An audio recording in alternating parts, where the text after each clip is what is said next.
بسم اللہ الرحمن الرحیم ولقائل ان یقول كما لا يستقيم المعنى على تقدير عموم المستثنى منه في الموجب في بعض الصور فربما لا يستقيم المعنى على تقدير عموم المستثنى منه في غير الموجب أيضا نحو ما مات إلا زيد۔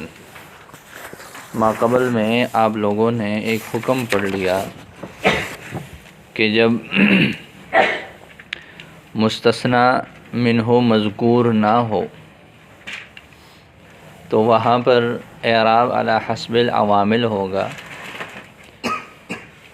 اور اس کے لیے شرط یہ لگائی تھی کہ جی وہ کلام غیر موجب میں ہو۔ ساتھ میں یہ پڑھ لیا تھا کہ جی غیر موجب کی شرط اس لیے لگائی ہے تاکہ فائدہ تامہ حاصل ہو، اور یہ بتا دیا تھا کہ کلام موجب میں اگر درست بن سکتا ہو معنی تو وہاں پر پھر وہ مستثنی منہ کو حذف کیا جا سکتا ہے، اس کا اس انداز سے ذکر کیا جا سکتا ہے کلام کو۔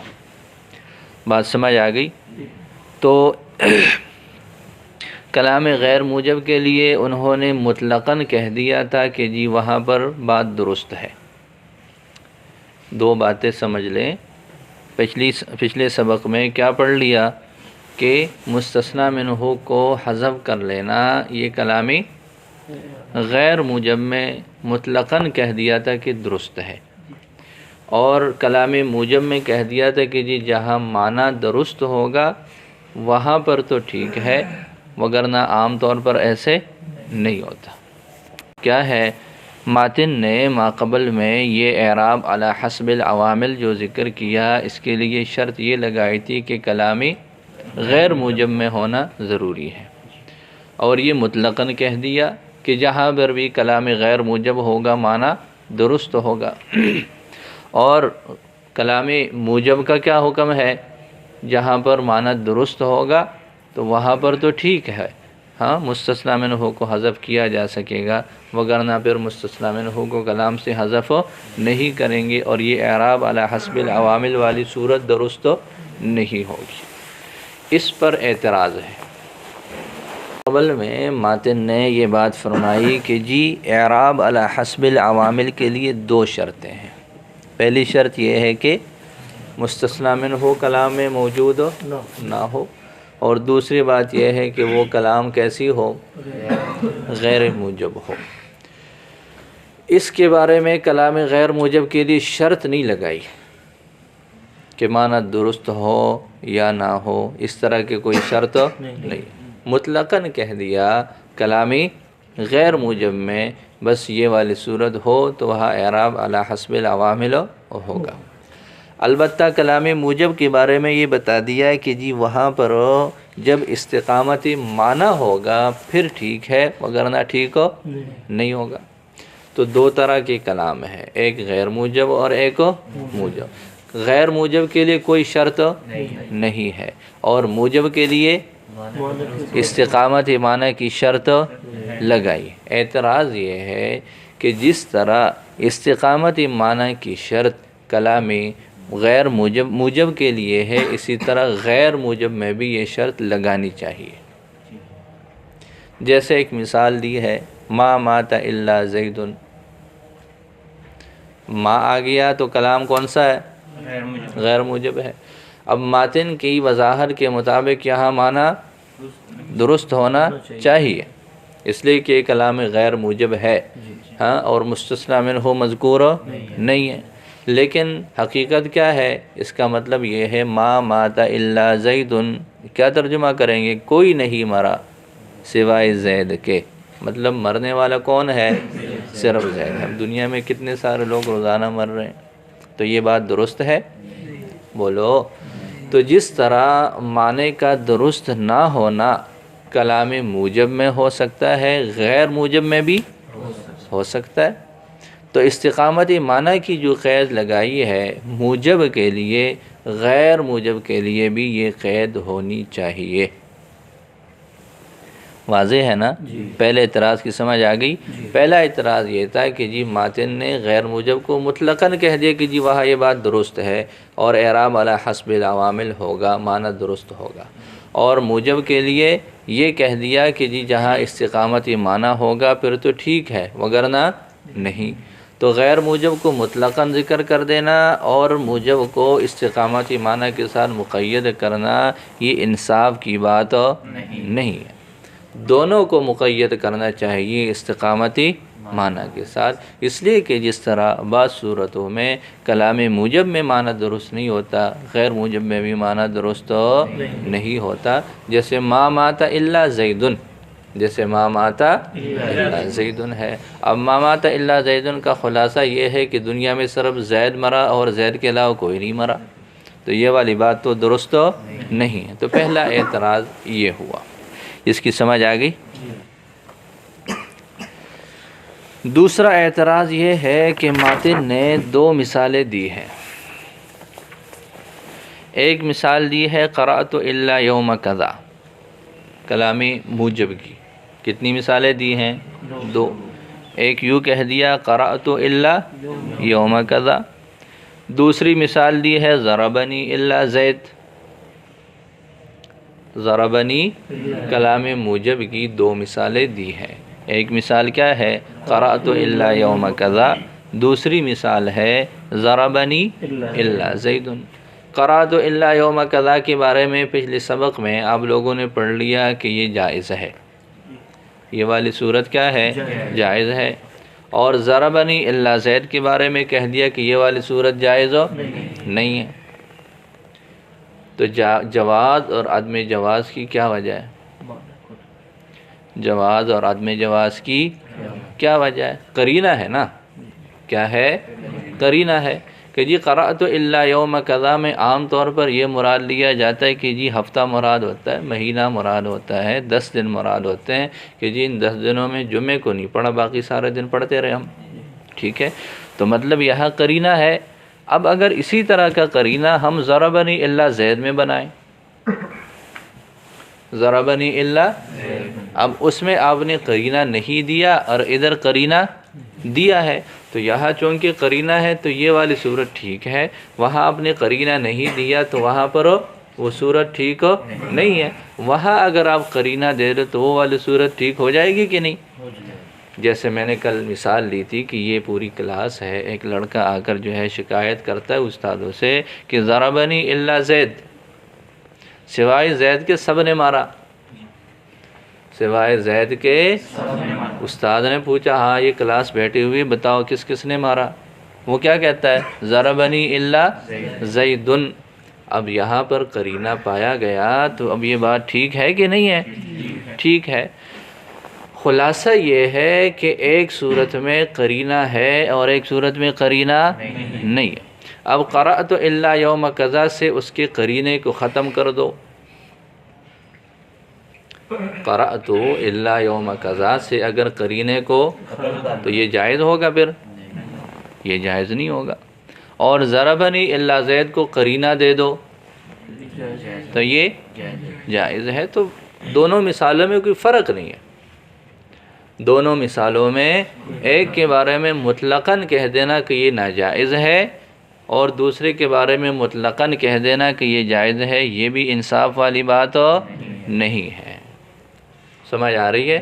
قرأت الا یوم کذا میں آپ نے قرینہ دیا تو وہ جائز ہے، ضربنی الا زید میں قرینہ نہیں ہے تو وہ ناجائز ہے۔ اب یہ قرینہ قرأتوں سے ختم کر دو تو یہ بھی ناجائز ہو جائے گا، اور ضربنی الا زید میں قرینہ دے دو تو وہ جائز ہو جائے گا۔ تو فرق تو صرف قرینے کا ہے، مطلقاً حکم تو کسی پر نہیں لگایا جا سکتا، بس آپ یوں کہہ دو کہ قرینہ ہے تو جائز ہے، قرینہ نہیں ہے تو دونوں صورتیں کیا ہے؟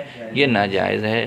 یہ مثال کو اس طرح کہہ دینا یہ جو ہے وہ مطلقاً ایک کے بارے میں کہہ دینا یہ جائز اور مطلقاً دوسرے کے بارے میں کہہ دینا یہ ناجائز، یہ آپ کا کہنا یہ انصاف والی بات نہیں۔ بات سمجھ آ گئی؟ بولو۔ تو دو اعتراض ہوئے جی۔ اب آگے مصنف رحمۃ اللہ علیہ نے اس کا جواب دیا۔ پہلے اعتراض کی جو عبارت ہے اس کا ترجمہ دیکھ. وَلِقَائِلٍ أَن يَقُولَ، قائل کو یہ کہنے کی اجازت ہے. كَمَا لَا يَسْتَقِيمُ الْمَعْنَى، جس طرح کی معنی درست نہیں ہو سکتا علی تقدیر عموم المستثنى منہ فی الموجب فی بعض الصورت، موجب کے بعض صورتوں میں مستثنی منہ کے عموم کی تقدیر پر جس طرح معنی درست نہیں ہو سکتا.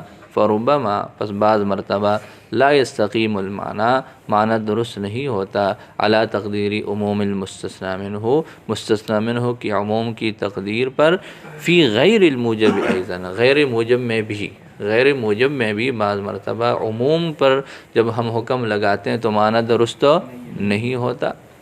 جیسے ما مات الا زید، فینبغی، پس مناسب ہے، ان یشترط، کہ شرط لگائی جائے غیر موجب میں بھی استقامتی معنی کی.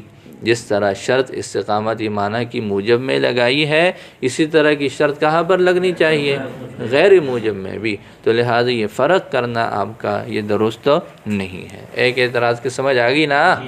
دوسرا وَأَيْضًا، اور یہ بھی ایک اعتراض ہے، أَيْضًا لا يصح، کہ جی یہ جو قرأت الا یوم کذا ہے یہ بھی صحیح نہیں ہے، الا بعد تخصیص الیوم، مگر یوم کی تخصیص کے بعد اسبوع کے ایام کے ساتھ. مثال کے طور پر فیجوز، پس جائز ہے، مثل ھذا التخصیص، اس طرح کی تخصیص، ضربنی الا زید میں بھی، ضربنی الا زید میں بھی اس طرح کی تخصیص ہو سکتی ہے. بأن یخصص المستثنی منہ، اس طور پر کہ جی مستثنی منہ کو خاص کر لیا جائے، بکل واحد من جماعت مخصوصین، مخصوص لوگوں کی جماعت کے میں سے ہر ایک کے ساتھ. اذا کان ہناک قرینۃ دالہ، جب وہاں پر کوئی قرینہ دلالت کرنے والا ہو. فلا فرق فی ہاتین الصورتین، لہذا ان دونوں صورتوں میں کوئی فرق نہیں ہے. فی کون کل واحدۃ منہما جائزۃ مع القرینہ، ان میں سے ایک کی قرینہ کے ساتھ جائز ہونے میں، اور غیر جائزہ بدونہا، اور بغیر قرینہ کے ناجائز ہونے میں. دونوں مثالوں میں کوئی فرق نہیں ہے. قرینہ ہے تو دونوں جائز ہے، قرینہ نہیں ہے تو دونوں ناجائز ہے. تو پھر ایک کو جائز اور دوسرے کو مطلقاً ناجائز کہنا یہ درست نہیں ہے. یہاں سے پھر آگے جواب دیا. جواب کیا ہے؟ جواب یہ ہے کہ جی عمومی احوال کو دیکھا جاتا ہے. حکم کس پہ لگتا ہے؟ عموم پر لگتا ہے، اغلبی احوال پر لگتا ہے. اور غالباً عمومی طور پر ایسے تو ہوتا ہے کہ اکثریت نے کام نہ کیا ہو اور ایک نے کیا ہو. نفی کا تعلق سب کے ساتھ ہو تو جڑو سکتا ہے، سب سے نفی ہو، ایک کے لیے ایک ان کی مخالفت کر رہا ہو کہ جی ایک بندہ ہے اس کو سب نے نہیں مارا ایک نے مارا، یہ عام طور پر ایسے چلتا ہے. اور اس طرح کہ جی سارے جو ہے وہ ایک کام کر رہے ہیں اور ایک نہ کر رہا ہو، یہ عام طور پر نہیں ہوتا. اس وجہ سے عمومی حالات کو دیکھ کر یہ حکم لگایا ہے. وگرنہ یہی ہے کہ جزوی طور پر جہاں پر کوئی معنی درست ہو سکتا ہو، ہاں، وہ اس کی جو ہے وہ جواز کا حکم لگ جائے گا، چاہے وہ موجب میں ہو یا پھر کیا ہو، غیر موجب میں، پھر کوئی فرق نہیں ہے. لیکن عمومی حالت کیا ہے؟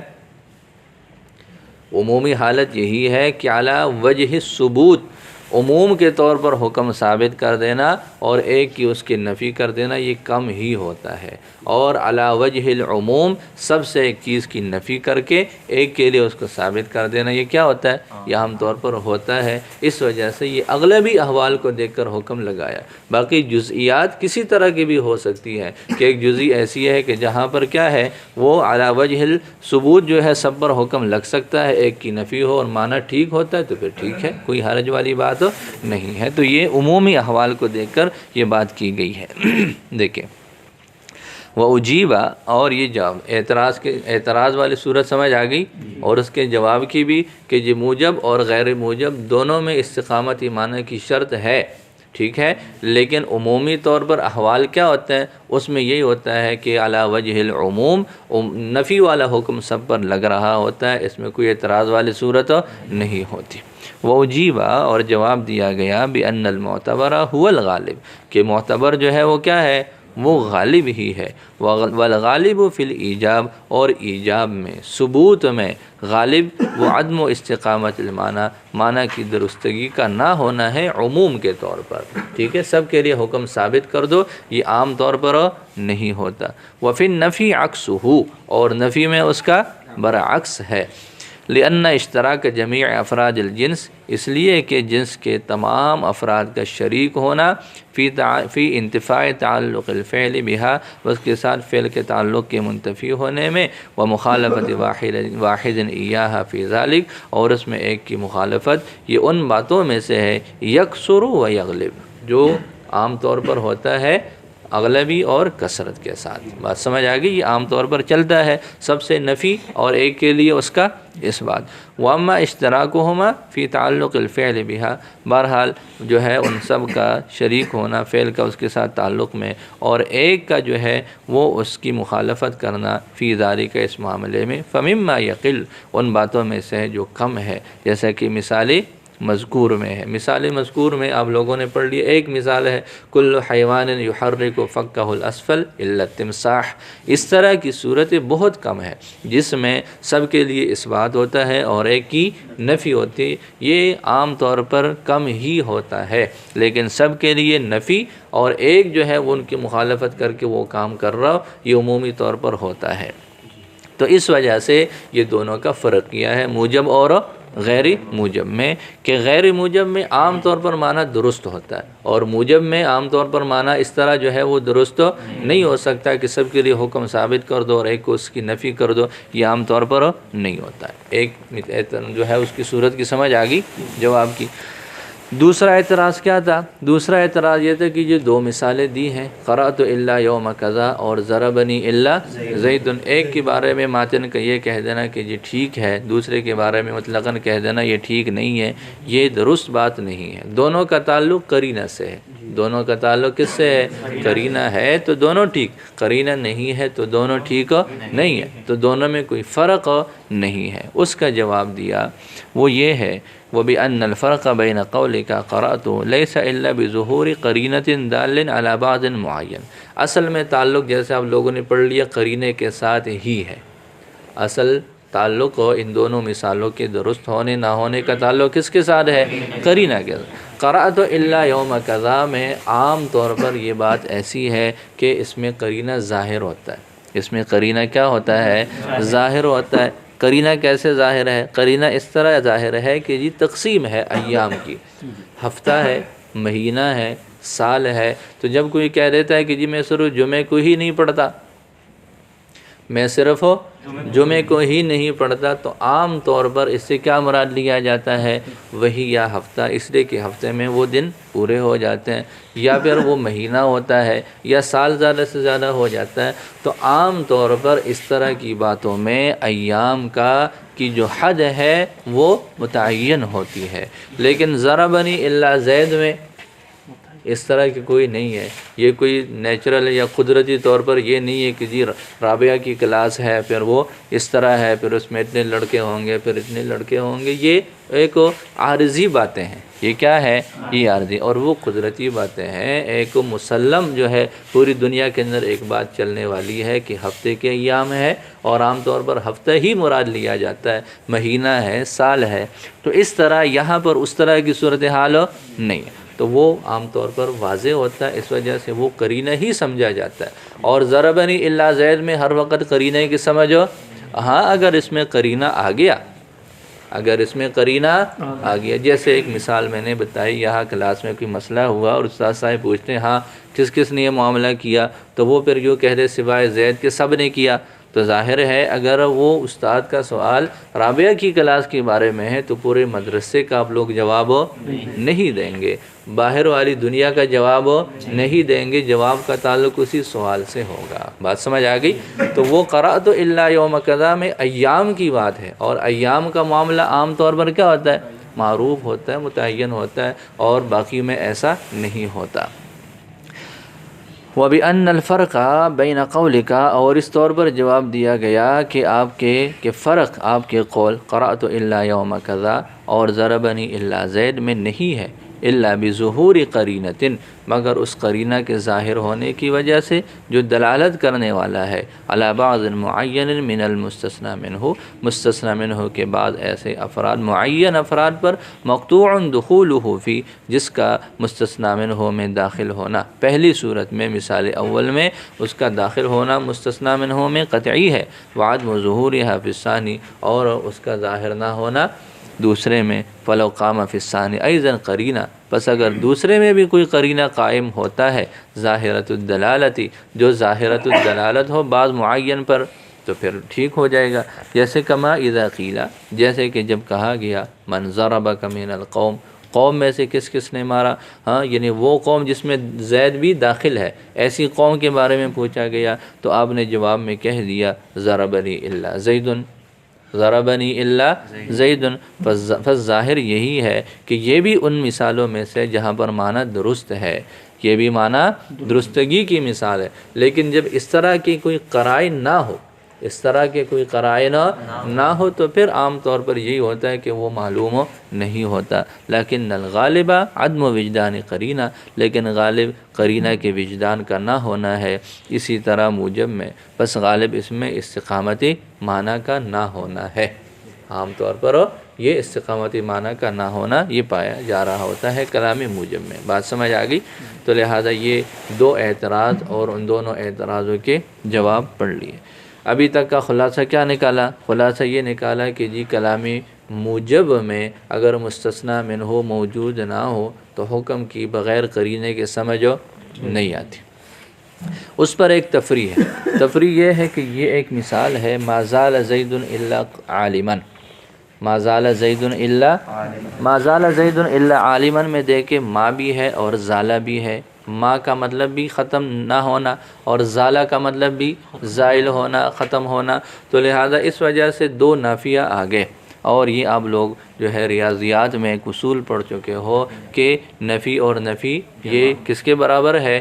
جمع کے برابر ہے، تو جب ما اور زالہ ایک ساتھ مل گئے تو یہ ثبتہ کے معنی میں ہو جائیں گے، جب ثبتہ کے معنی میں ہو جائیں گے تو پھر اس عبارت کا مطلب یہ ہو جائے گا ثبت زید الا عالما، ثبت زیدن، کہ جی زید کے اندر ساری باتیں پائی جا رہی ہیں سوائے عالم ہونے کے، جتنی بھی صفات ہیں وہ ساری صفات زید میں موجود ہے سوائے، اب یہ والی بات درست نہیں ہے، اس لیے کہ سوائے علم کے جو صفات ہیں صفات متضادہ بھی ہیں، صفاتی، اور پھر زید کے اندر تمام صفات کا اجتماع کیسے ممکن ہو سکتا ہے؟ یہ تو ممکن ہی نہیں ہو سکتا، اس وجہ سے یہ والی بات درست نہیں ہو سکتی کہ یہ سوائے علم کے، عالم ہونے کے زید کے اندر ساری صفات پائی جا رہی ہیں، تو یہ تو ممکن ہی نہیں ہے کہ کسی کے اندر اتنی صفات ہو، اس وجہ سے اس بات کو غلط قرار دیا گیا کہ جی ایسے نہیں ہو سکتا۔ آگے اس کی جو ہے کچھ تعویلات ہیں، دیکھیں ومن ثم، اور اس وجہ سے، یعنی اس وجہ سے کہ جی مفرغ یہ موجب میں نہیں ہوتا مگر یہ کہ معنی درست ہو تو یہ والی مثال جائز نہیں ہے، ما زال زید الا عالما، اس لیے کہ ما زال کا معنی ثبت ہے، اس لیے کہ نفی کی نفی اس بات ہے، بس معنی یوں ہو جائے گا کہ زید ثابت رہا ہمیشہ تمام صفات پر سوائے صفت علم کے، تو یہ تو درست ہی نہیں ہے۔ شارح رضی نے اس کا جواب دیا کہ یہاں تمام صفات مراد نہیں ہے، بلکہ وہ صفات مراد ہے جو زید کے لیے ممکن ہے، جن کا جمع کرنا، جن کا حصول، یعنی زید جتنے علوم حاصل کر سکتا تھا، جتنی صفات حاصل کر سکتا تھا وہ ساری اس نے حاصل کر لی سوائے کس کے؟ علم کے، تو اس میں کوئی حرج والی بات نہیں ہے۔ قال شارح رضی نے کہا کہ ممکن ہے کہ صفات کو محمول کر لیا جائے ان پر جو کہ ممکن ہے، کہ جی زید ان تمام ممکنہ صفات پر ہے جس میں کسی طرح کا تناقض نہیں ہے، اور اس میں سے جو ہے وہ کیا ہے؟ من جملہ ان میں سے علم کا استثناء کر لیا جائے، یا پھر یہ مبالغہ ہے، یا پھر کیا ہے؟ یہ مبالغہ ہے کہ جی سب کچھ اس نے حاصل کر لیا، دنیا کی ساری چیزیں حاصل کر لی سوائے علم کے، مطلب یہ ہے کہ اس نے بڑا کچھ حاصل کیا، ہاں بڑا باکمال آدمی ہے، لیکن بس اس نے علم کے ساتھ تعلق نہیں رکھا، یہ مبالغہ پر بھی محمول ہو سکتا ہے، یا اس کو مبالغہ پر محمول کیا جائے گا صفت علم کی نفی میں، گویا کہ تم نے یوں کہہ دیا امکن ان یحصل، ممکن ہے کہ جی اس میں جمیع صفات حاصل ہو سوائے صفت علم کے، دونوں صورتیں ہوں، جو ہے مبالغہ پر محمول کر لے یا ممکن صفات کر لے، یہ جو ہے وہ کس میں آ جائے گا؟ یہ درستگی میں آ جائے گا، ایسے ہی ہے نا، پھر معنی درست ہو جائے گا۔ اس میں وہ محال والی بات ختم ہو جائے گی۔ وعلت تقدیرین، دونوں تقدیروں پر یندرج فی صورت الاستقامت، یہ استقامت والے صورت میں شامل ہو جائے گا۔ آگے فرماتے ہیں کہ یہ جتنی بھی اس طرح کی صورتیں ہیں کلام موجب میں، اس طرح کی تعویل ہو سکتی ہے، اس طرح کی تعویل ہو سکتی ہے کہ یہ تمام دنیا کی چیزیں مراد نہیں ہیں، تمام دنیا کے لوگ مراد نہیں ہیں، بلکہ جن کا وصول ہو سکتا ہے، جن کا جو ہے اس کام میں شرکت ہو سکتی ہے وہ مراد ہے، یا پھر مبالغہ مراد ہو، یہ دونوں صورتیں ہو سکتی ہے۔ اس وجہ سے اس کو جو ہے وہ درست کیا جا سکتا ہے۔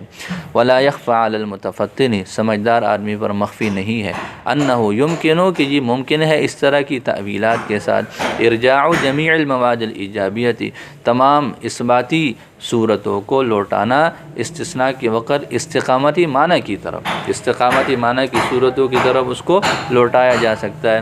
جیسے کہ ضربنی الا زید کی مثال لے لے، کوئی قرینہ بھی نہیں ہے تو ضربنی الا زید کا مطلب یہی ہے کہ المراد کل من یتصور منہ الضرب، صرف وہ صورت مراد ہے جن سے مارنا کیا ہے، متصور ہے، پوری دنیا کے لوگ مراد نہیں ہیں، جو مار سکتے ہیں صرف وہی مراد ہے، من معارفی کا، آپ کے جاننے والوں میں سے۔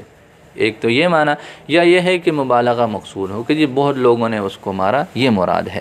اب المقصود منہ المبالغہ، یا مقصود اس سے مبالغہ ہے فی علو المجتمعین علیہ، علی ضرب کعب کے ضرب پر جو ہے اجتماع کرنے والوں کی کثرت میں۔